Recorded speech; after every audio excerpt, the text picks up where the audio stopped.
Olá, vivemos um tempo de grandes tragédias. Nos últimos 5 meses, somente aqui no Brasil, já 95 mil pessoas perderam a vida em razão da pandemia do novo coronavírus. É uma tragédia. E tragédias nos assustam, tragédias nos deprimem, nos deixam preocupados. A pergunta é: o que Deus quer também nos ensinar em meio às tragédias? Hoje, dia 4 de agosto, nós estamos nos preparando para ler os capítulos 13 a 19 do Evangelho de Lucas. Portanto, nesses próximos 7 dias, vamos ler estes 7 capítulos em nosso plano de leitura bíblica programada aqui na Comunidade Cristo de Porto Alegre. E o capítulo 13 começa exatamente falando de tragédias. Jesus menciona 2 fatos, mas numa das tragédias, uma torre desabou, caindo sobre pessoas e matando 18 homens. E diante desse fato trágico, Jesus faz a pergunta: vocês acham que estes 18 homens que morreram em razão da queda da torre eram mais pecadores ou eram mais culpados do que todos os outros moradores de Jerusalém? Ou seja, Jesus quer ensinar que mesmo nesse contexto, ele tem uma palavra de orientação e direção para a vida humana. Jesus responde à pergunta que ele mesmo fez. Digo a vocês que eles não eram mais culpados, mas se não se arrependerem, todos vocês também perecerão. Ou seja, Jesus mostra que esses momentos de tragédia são uma oportunidade para uma reflexão, para uma autoanálise, ou melhor ainda, para o arrependimento. Arrependimento foi exatamente o que faltou para os habitantes de Jerusalém. Por isso, lá no final do capítulo 13, nós temos o lamento de Jesus sobre os habitantes daquela cidade. Ele diz: Jerusalém, Jerusalém, você mata os profetas e apedreja os que lhes são enviados. Quantas vezes eu quis reunir os seus filhos, como a galinha junta os do seu próprio ninho debaixo das asas, mas vocês não quiseram. Arrependimento é uma palavra que está presente nesses próximos capítulos do Evangelho de Lucas. No capítulo 14, nós vamos ver a atitude negligente das pessoas em relação ao convite gracioso de Deus. Jesus conta a parábola da grande ceia e ele diz que certo homem preparou uma grande ceia e convidou muitas pessoas. Quando a ceia estava pronta, enviou seus servos, dizendo: venham, porque tudo está preparado. Só que, um a um, todos começaram a desculpar-se. Podemos ler lá no capítulo 14, verso 18. O primeiro disse: comprei um campo e preciso ir vê-lo. Peço que me desculpe. Outro disse: comprei 5 juntas de bois e vou experimentá-las. Peço que me desculpe.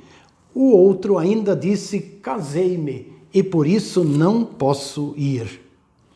Aí nós chegamos ao capítulo 15.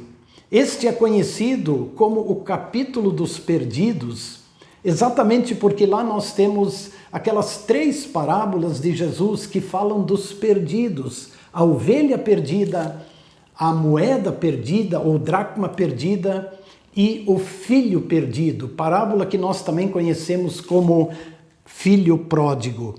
E estas 3 parábolas, elas, entre outras coisas, nos mostram que Deus não desiste de procurar e de buscar o pecador.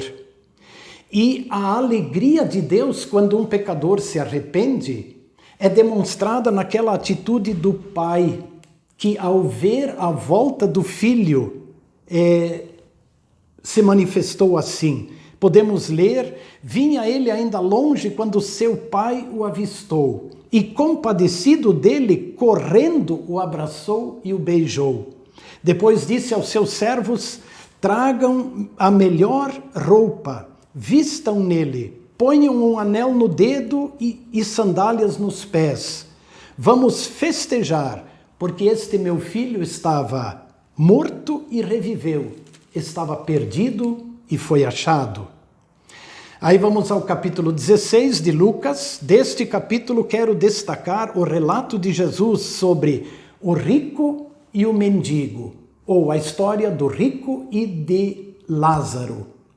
O homem rico, em sua vida, não soube considerar a misericórdia de Deus, não soube enxergar o amor e a misericórdia de Deus, muito menos de acolher o pobre Lázaro.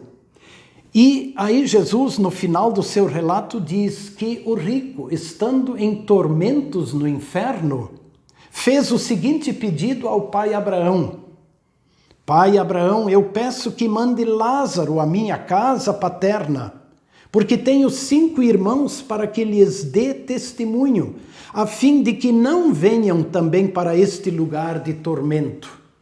Ao que Abraão respondeu: eles têm a Moisés e os profetas, devem ouvi-los. Ou seja, com esta parábola, Jesus nos lembra que aqui no mundo, nós, tendo a palavra de Deus, vamos encontrar nela o preparo para a nossa vida terrena, o preparo para a morte e o preparo para a eternidade. Não são pessoas que voltando do mundo dos mortos poderão nos convencer se a palavra de Deus não nos convencer. Ouçam a palavra, diz o Senhor Jesus.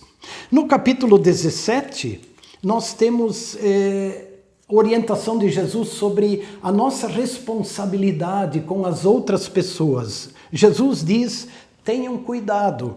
Se o seu irmão pecar, repreenda-o. Se ele se arrepender, perdoe-lhe. Se pecar contra você 7 vezes num dia e 7 vezes vier para lhe dizer: estou arrependido, perdoe-lhe.